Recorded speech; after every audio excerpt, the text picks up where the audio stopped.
our top 5 movie slash TV shows that for 2024 in the Tokusatsu slash Kaiju category.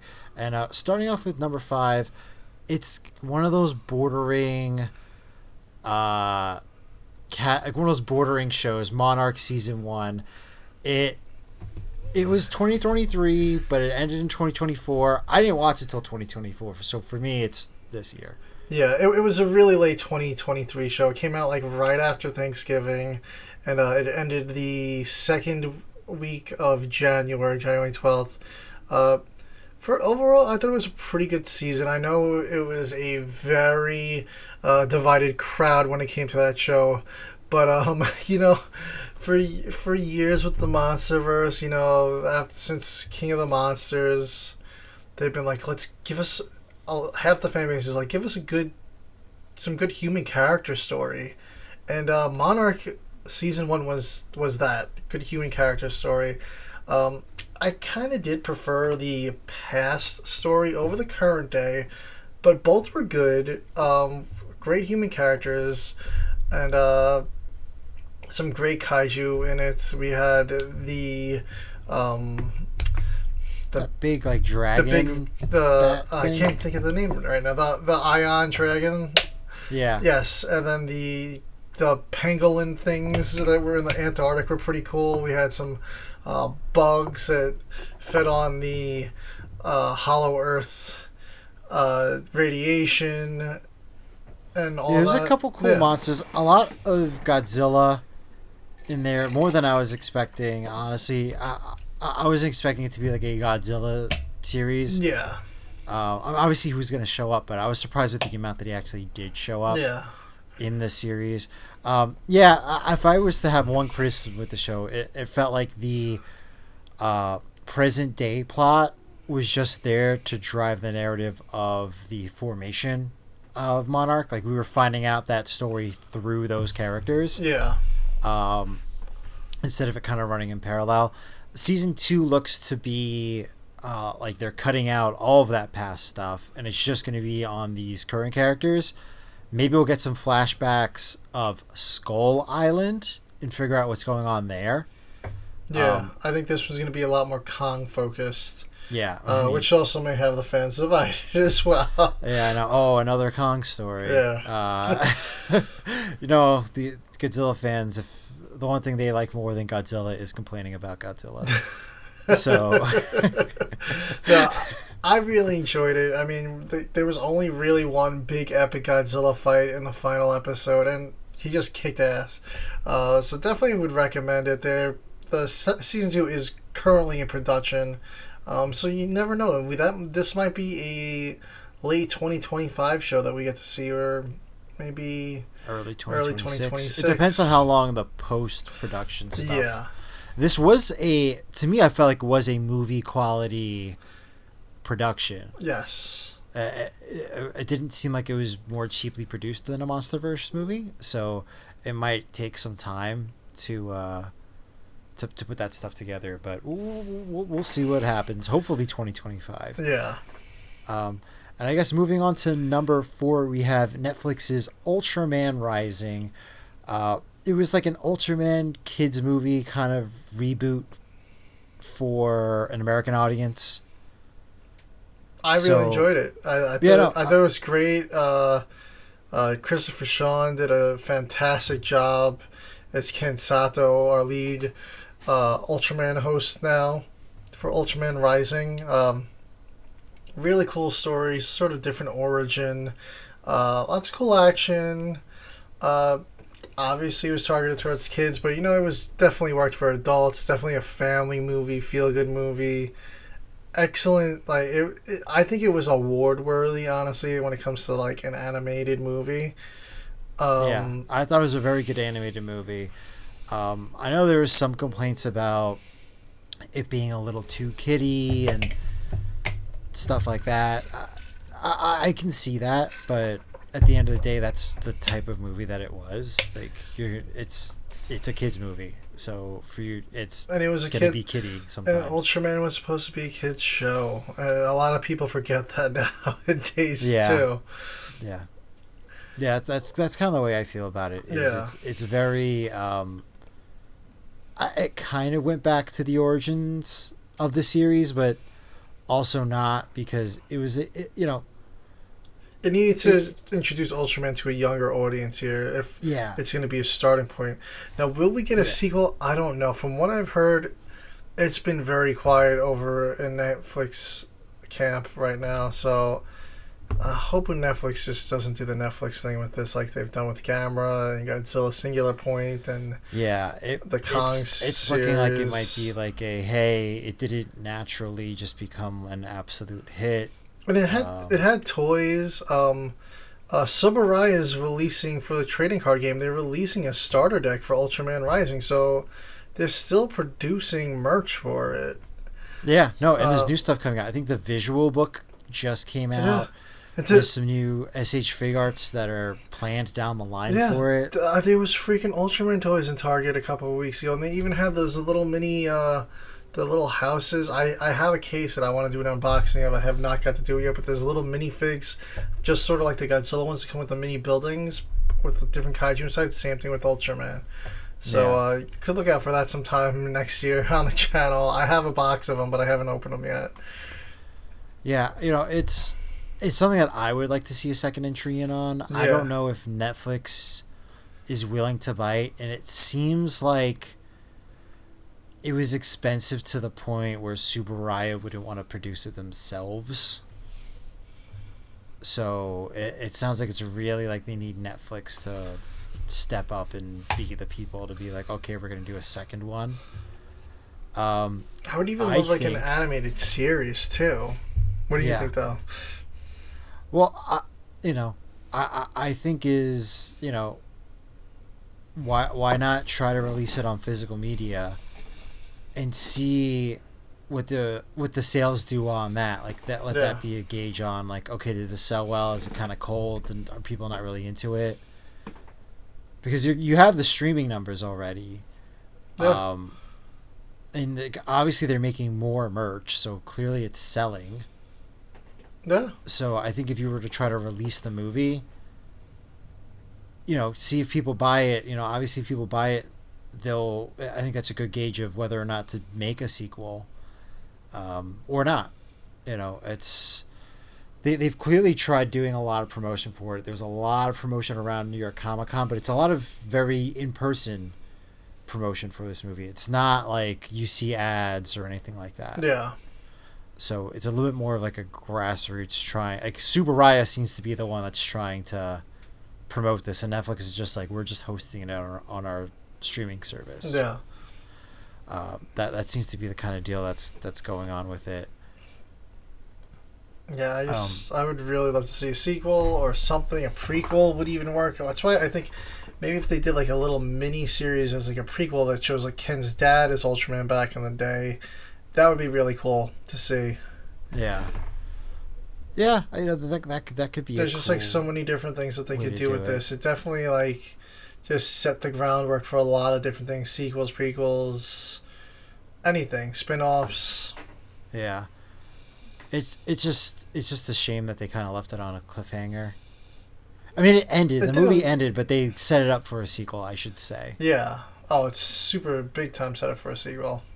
Yeah. But yeah, well, I guess we'll see what we get. But I think we're gonna move on to number 3, and our number 3 pick for movie and TV for 2024 is Ultraman Blazer. I guess that was part of 23 also, but it rolled into 2024. Great series. This is my first modern Ultraman series that I've seen, and I was hooked on it. It's incredible. Really, we haven't got to watch the movie yet for the channel. We just got the Blu-ray set a couple of weeks ago, and we just haven't had the time yet to cover that on here. But it is coming very soon. It might even be our next show. Who knows? Yeah, I think that's going to be our next show. Yeah. I should be getting my set this week, if not next week. Yeah. It should sew up. So. Yeah. Big time. Looking forward to watching the movie. But the series overall was great. You had Earth Garon as Ultraman's back up there. Awesome mecha kaiju type of Uh, Yeah, it was a cool design. Everyone always kind of referenced to Dragon Zord. I always felt like it was more wolf inspired, especially with its howl versus yeah, roar. yeah, The mod packs are amazing. The design's really cool.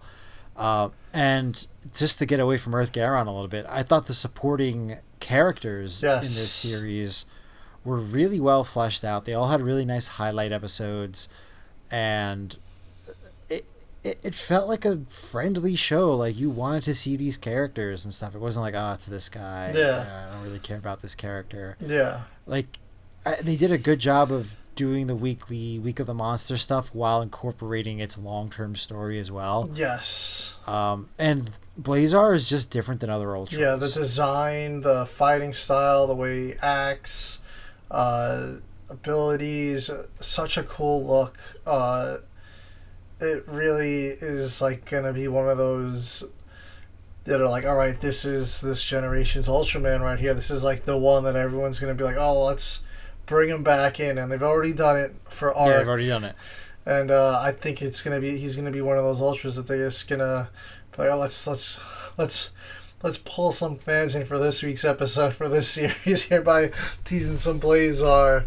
Yeah, no, I definitely think it's one of their like marquee, and I think it's because it's a little bit more of a mature show, still a kid show, but definitely has an appeal to an older audience. It's the first one that they had an English dub cast on. Well, I guess you can talk about like older series. First modern one. Yeah. That there was simultaneously releasing a dub with the. Yeah. This really did seem like Tsuburaya's first big push to get an American audience to watch Ultraman. Yes. And, I thought it was the perfect series for it. I feel like if they started with Decker or Arc, it would have been a little bit more like, oh, this is a little silly for me. I don't know how I feel about this show. But Blazar definitely had a bit of a more mature edge to it. Oh, absolutely. Yeah. Yeah, I mean, yeah, Blazar is it really is just something special. And like you said, cast fantastic. Show overall, just tones, themes of it. It was so good. And can't say enough about it, and I'm dying to see this movie, honestly. It was a long wait. That's my one, if I had a complaint, it's that we had to wait so damn long to get this movie here. Yeah, I almost wish that they didn't release the Taiga set and Blazar was the first thing that Mill Creek put out when it finally re-signed its deal with Tsuburaya. Yeah. I felt like Blazar should have been the first thing that they put out. Yeah. And I don't know if there was an issue with a delay on the dub or some reason they couldn't get the elements together, and so they put the Taiga set out first.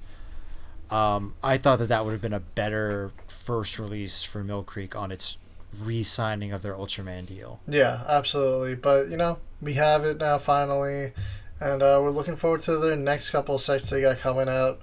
And I'm sure we're going to see Arc next year as well, get the release with a dub on it for the movie as well. So I like this formula. As we saw back in Kaiju Brooklyn 2, Ultraman Connect said the supervised goal is to get all those series released physically here and around the world, so everyone's going to be able to own every Ultraman set eventually. So there's some other series that I would like. OQQ Dark Fantasies, that's a big one on my list that I would like to get a set of. I've held out for so long from buying a bootleg version of it because I'm like, it's going to come. Like, the minute I buy a bootleg, they're going to release like a legit one, and I'm going to be like, damn it, now I'm going to buy this one. Yeah. It's difficult because you're always waiting like, oh, are they actually doing this one? It was kind of the same, for a while there it was a little weird with Mill Creek, so we didn't know if we were actually going to be getting anything new anyway. Yeah, they were re-releasing stuff that we already had, so I was like, oh no, not again.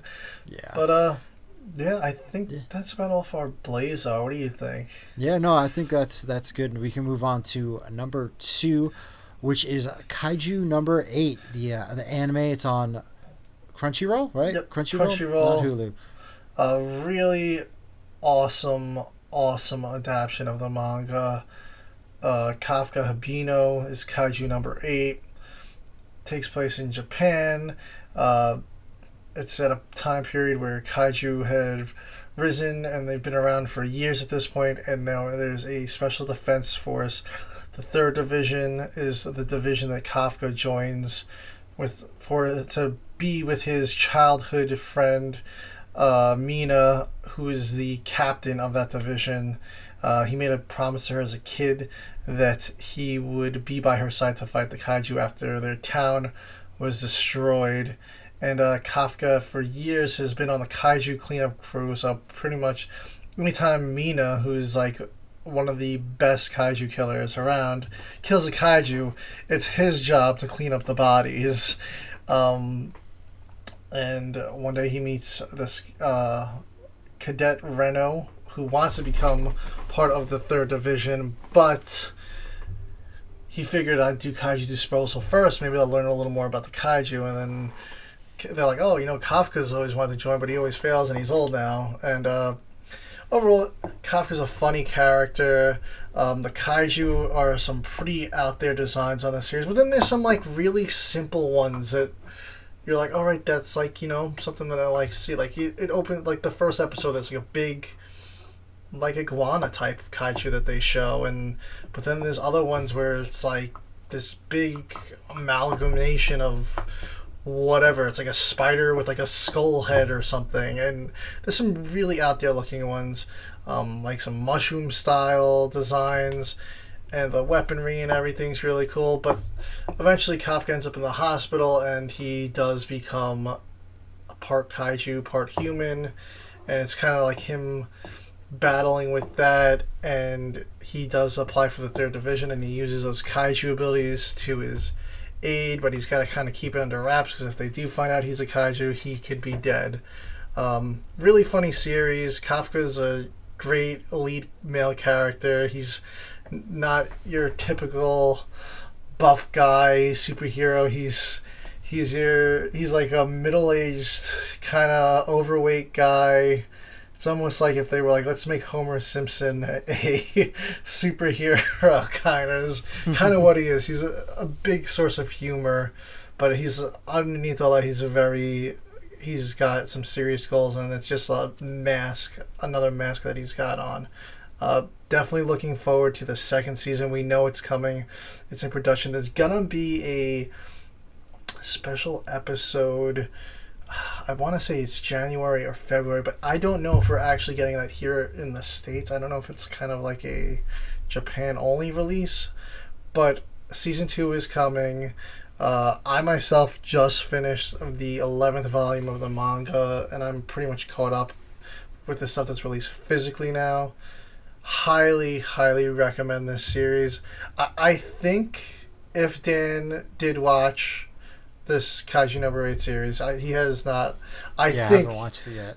I think this might possibly be our number 1, but for now we're going to put it at our number 2. Maybe next year when season 2 comes out, if it does come out for 2025, maybe that'll be next year's number 1.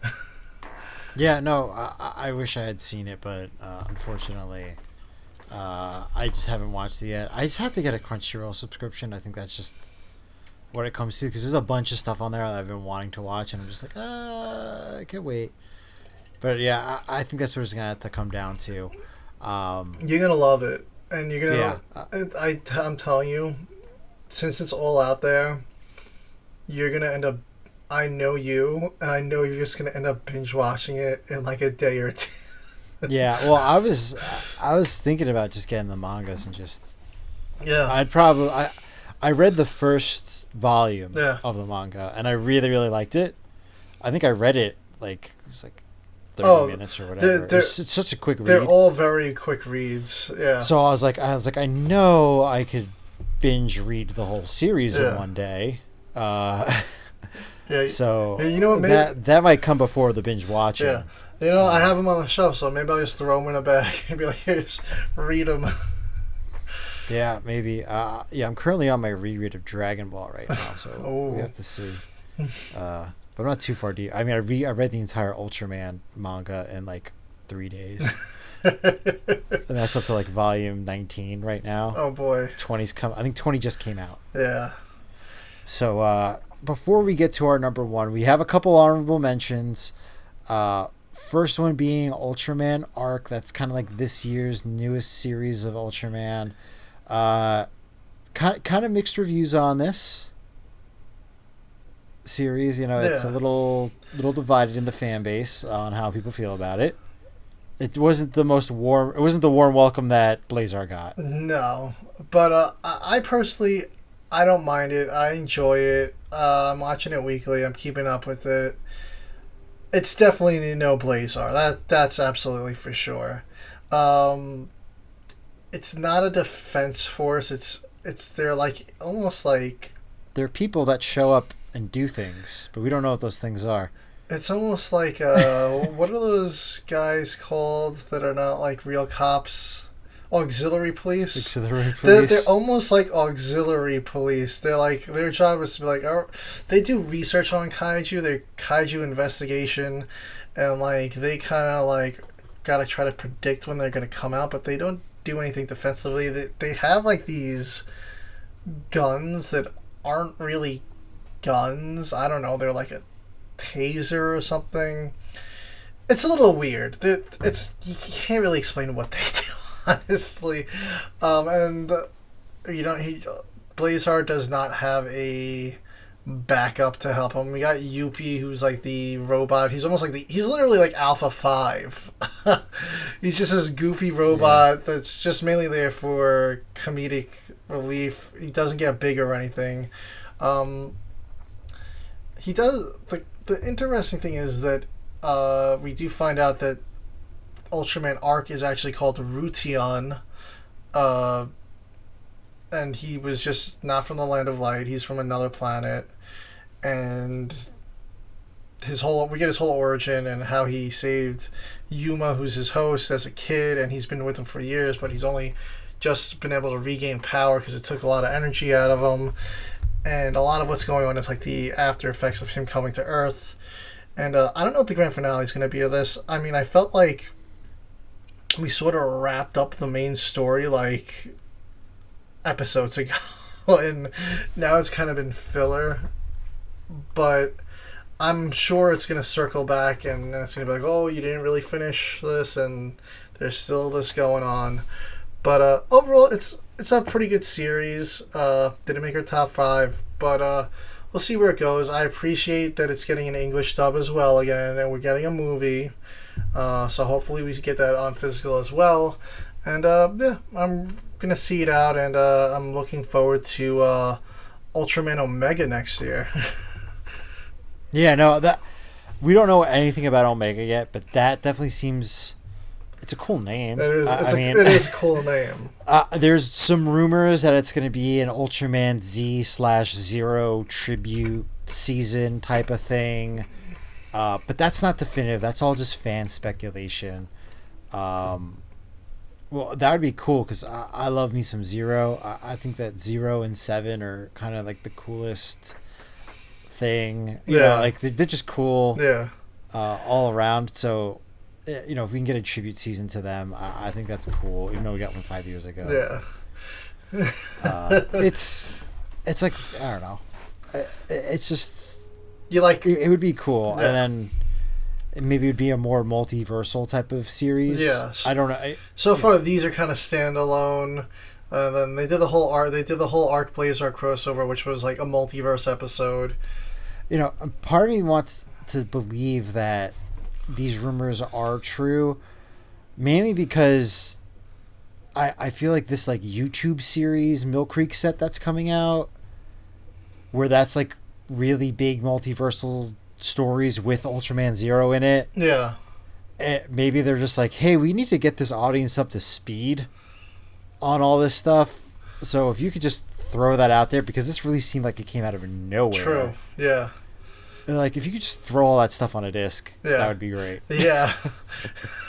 Yeah, they got regulars and all the Ultra Galaxy Monster stuff on it. So that's going to be a cool one. Yeah. And then the last honorable mention we have here is Gogo Loser Ranger, based on the manga series, also known as Reject Ranger in Japan. I kind of like that name better, but I think they did the Gogo Loser Ranger to appeal to the American audience. Yeah, it's Yeah. I've read the first 2 or 3 volumes of it, and then the anime is way ahead of what I've read in the mangas. Um, Pretty good first season. It's definitely different. I wouldn't call it Power Rangers. They're kind of like just like they're barely henshin heroes either, because they're always in costume, like most of the time. They're very rarely in civilian gear, and everybody knows who they are. It's basically like The Boys meets Sentai, I guess. Like, Yeah. it's been a big, massive cover up. The bad guys aren't really bad guys. It's just a show now, and I guess the heroes just need to just keep up their forces, and they can't release. They don't want to get rid of their forces. There's special artifacts for each one. Each ranger has an artifact that gives them their power, and basically the series is the Fighter D.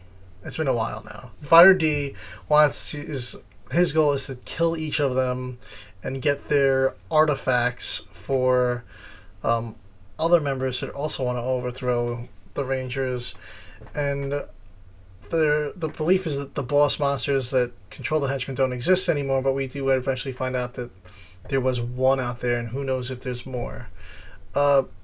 First season, like I said, was pretty good. I only watched the sub. The dub came out like way after it was done. I had a hard time even trying to find it. I haven't tried to find it again. I feel like the dub wasn't even released here in the States. I felt like it was released like in the UK first before it came here. But the dub had a very good voice cast.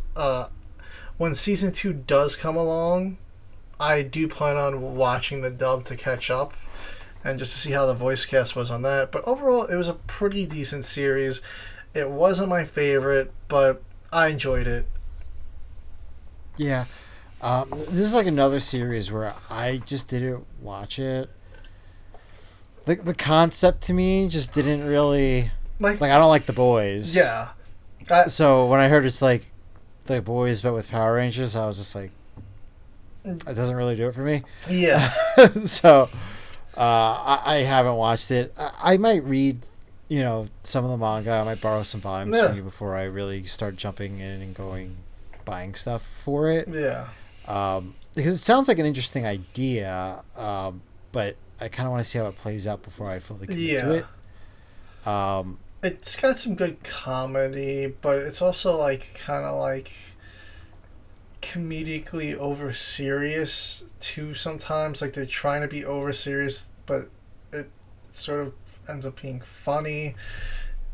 Like it gave me like One Punch Man vibes also, where it's just like, it sounds like it might be somewhat spoofy, and while that's funny for a little bit, it gets to the point where you're kind of like, it doesn't feel spoofy. No, definitely not spoofy. No, not spoofy. No. Okay, because that was the thing that kind of turned me off with Rooster Fighter. It is a bit dark, honestly, with some of the backstory on some of the characters. I don't want to go crazy into it, but it is a bit dark, honestly.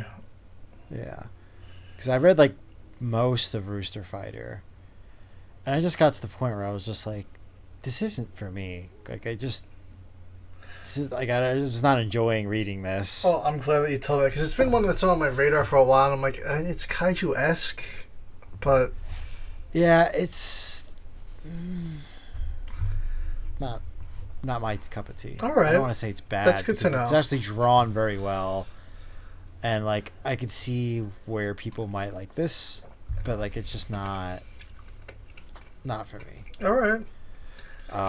But yeah, I guess we're gonna move on to our number one. Yes. And that was Godzilla, Kong, New Empire. I feel like this had to get the top spot. It was one of our only movie theater experiences that we had this year. I mean, Yeah.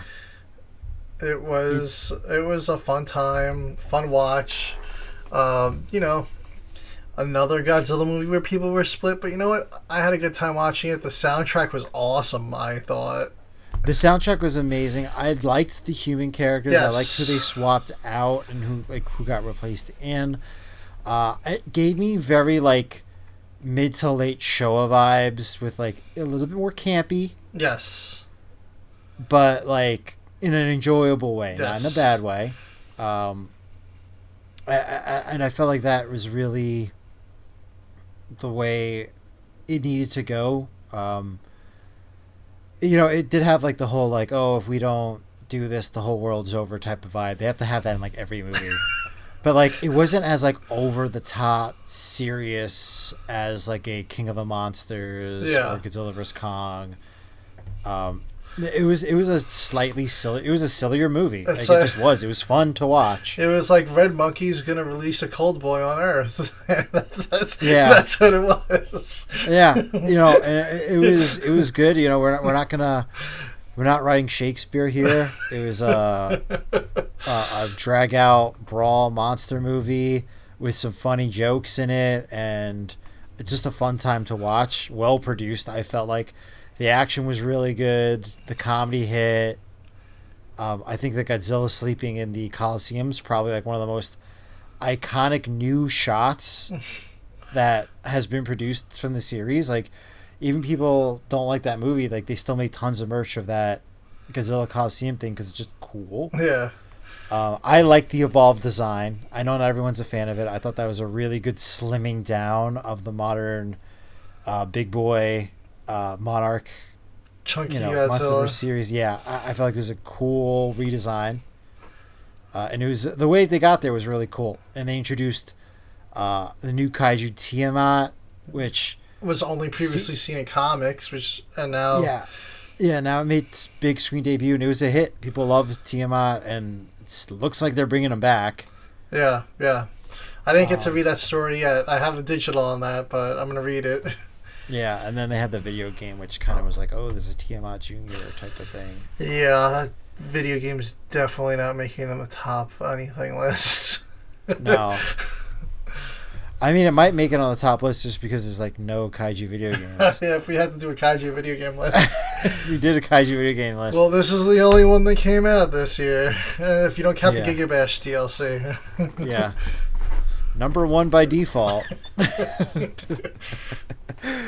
But yeah, that wraps up our 2024 tops movie and TV shows for kaiju, toku, whatever you want to classify this fandom as. Yeah, let us know if we missed anything. What did you think? What did you think should have made the list? What shouldn't have made the list?